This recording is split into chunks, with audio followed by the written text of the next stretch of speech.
Welcome to my channel.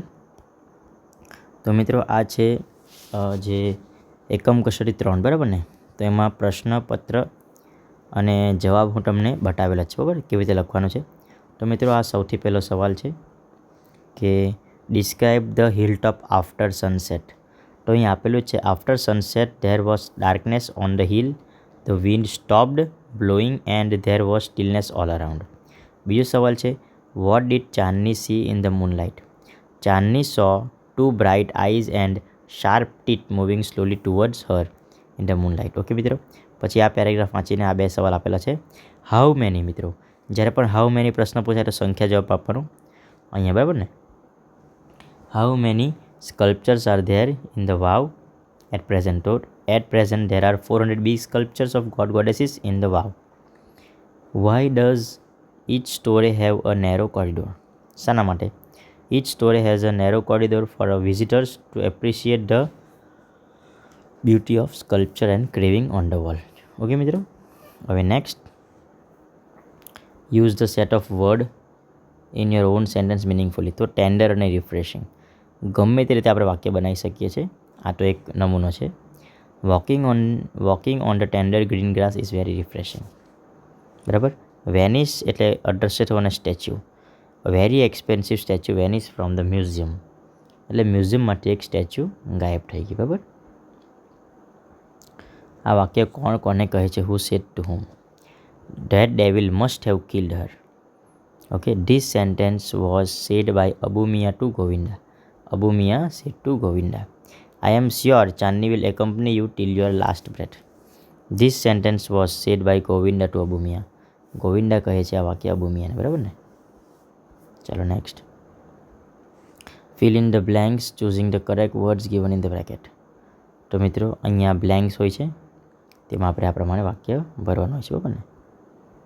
Okay, આ જે છે આ એક સપ્લિમેન્ટરી રીડરમાંથી આવેલો છે, તેમાંથી 10મો અને 11મો સવાલનો જવાબ. હવે આ કન્વર્ઝેશન છે, ગૌરવ અને અમર વાત કરે છે, તેમાંથી whom does Gaurav want to speak to. તો ગૌરવ want to speak to Chetan. What is Gaurav's message for Chetan? So Gaurav has asked Chetan to come for cricket practice at sports club ground at 7 a.m. the next morning. Okay મિત્રો, તો આ section C જોઈ લઈએ. This is the timetable for Mr. Verma. Where is Mr. Verma at 11 a.m.? 11 a.m. ક્યાં છે? બરાબર. see patients at Life Care Hospital. તો answer શું લખવાનું છે અહીંયા? Mister Verma is at life care hospital at 11 a.m. કેમ કે 10 થી 12 ત્યાં હોય છે. Next. When is mister Verma at his clinic. Mister Verma clinic પર ક્યારે હોય છે? વેન તો સમય આપવાનો છે. બરાબર. ક્લિનિક પર અહીંયા હોય છે. બરાબર. 4 p.m. to 8 p.m. તો mister Verma is at his clinic from 4 p.m. to 8 p.m. બરાબર. ઓકે, આ જોઈ લઈએ. Next. The sitar is wonderful instrument. The sound of the sitar has the effect આવશે. ઇફેક્ટિવનું શું થયેલું છે? ઇફેક્ટ. અને વાઇડનું થયેલું છે વાઇડલી. મિત્રો આવી રીતે આપણે પ્રશ્નપત્ર જવાબમાં લખવાનું છે. નેક્સ્ટ જોઈ લઈએ. This is the school I studied. મિત્રો જે સ્કૂલ આવે એટલે આપણે વેર જ લખવાનું. આન્સર આપેલો છે this school where I studied. બરાબર. I like panipuri, I don't like pizza. બરાબર. તો બેમાંથી એક ગમે છે. I like panipuri but I don't like pizza. How much milk. મિત્રો હાઉ મચ આવ્યો એટલે ક્વોન્ટિટી આમાં આવશે. બરાબર. તો PM વિઝિટેડ એટલે પાસ્ટ ઇવેન્ટ. ઓકે મિત્રો, અહીંયા આન્સર આપેલો છે 19માં સી અને 20માં એ. આગળ જોઈએ. તો મિત્રો હવે ઇન ધ હોલ સ્થળ એટલે આપણે વેર જોવાનું. અહીં એક જ વેર છે એટલે હવે આન્સર આપણે વેર હોલમાં ટીક કરી દેવાનું રહેશે. બરાબર.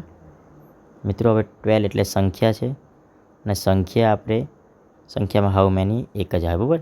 હાઉ લોંગ એટલે ડ્યુરેશન. હાઉ મચ એટલે ક્વોન્ટિટી અને હાઉ ફાર એટલે ડિસ્ટન્સ.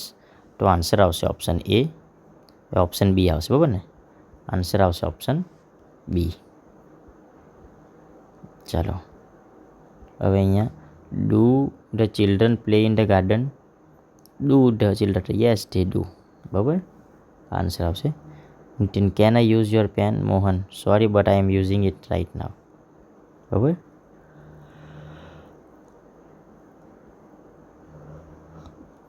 હવે અહીંયા આપેલું છે માય ફેવરેટ ગેમ, બરાબર, cricket. Write a paragraph in about 50 words. Cricket healthy, બરાબર ને. My favourite game is cricket. Cricket is an outdoor game. મિત્રો તમારે આ જોઈ લેવાનું છે. It gives healthy exercise to the body. The game of cricket makes a player watchful, quick and alert. Cricket is called a democratic game. Our cricket team consist of players from different states. They speaks different languages. Cricket develops the spirit of equality, brotherhood, and sportsmanship. Cricket is favorite game of people all over the world. Cricket is a gentleman's game. It is a game which requires discipline, character, honesty, selflessness, and team spirit. બરાબર. It is therefore my most favorite game. Or hour national animal. મિત્રો national animal પર પણ લખી શકવાનું છે કે national animal, wild animal, બરાબર. તો national animal અહીં આપેલું છે tiger. The tiger is our national animal. It is a wild animal. It is mainly found in jungles of Bengal. The tiger is strong animal. It looks ferocious. It has a bright yellow colour and black stripes. The tiger has bright shining eyes. It has padded feet. It can walk or run without making noise. A female tiger is called a tigress. The tiger is flesh-eating animal. It hunts its prey. It hunts animals like deer, bears, etc. Sometimes the tiger enters the village and kills cattle and sheep. એ પ્રમાણે તમારે લખવાનું છે. મિત્રો picture description અહીં આપેલું છે, તો આ પિક્ચરને તમારે જોઈ લેવાનું છે અને ડિસ્ક્રાઇબ કરવાનું છે. ઓકે, તમે જોઈ શકો છો. This is a picture of the bedroom. My bed is near the window. There are 2 drawers in my dresser. My desk is in front of the bookshelf. It is not far from my bed. I have got some great books. There is a poster on the wall. I have got a nice carpet on the floor. My bag is lying on my bed. There is a computer with keyboard on the table. There are 2 pairs of shoes in the room. Okay મિત્રો, તો આ પ્રમાણે આપણે જોઈ લઈશું. Thank you friends. આગળના વિડીયોમાં જોશું.